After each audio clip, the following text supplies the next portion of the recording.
আজি বতৰটো অলপ ডাৱৰীয়া মানে বৰষুণ দিও দিও হৈ আছে আৰু মই এতিয়া কাষৰ ঘৰত আহিছোঁ মানে হাতৰ কোনোবা বংশৰ মানুহ মৰিছে সেইটো কাৰণে হবিজ খাই আছে আমি আজি চাহ দিম বুলি ভাবিছোঁ আৰু এতিয়া অলপ গাটো ঠাণ্ডা ঠাণ্ডা লগাৰ কাৰণে অলপ জুই পুৱাই লৈছোঁ আৰু এইফালে চাহ খাই আছে সকলোৱে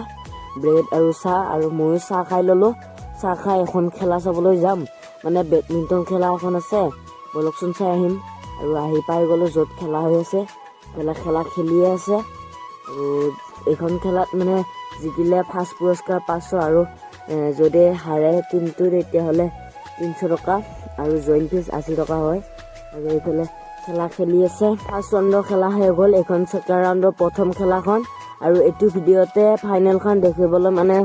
বহুত দীঘল হৈ যাব ভিডিঅ'টো সেইটো কাৰণে মই এইটোৰ আৰু এটা পাৰ্ট বনাম সেইটো আপোনালোকে চাবলৈ চেনেলটো ছাবস্ক্ৰাইব কৰি ল'ব আৰু আজি মিনি ব্লগটো ইমানতে সামৰিছোঁ যদি মিনি ব্লগটো চাই ভাল লাগিছে like comment share and subscribe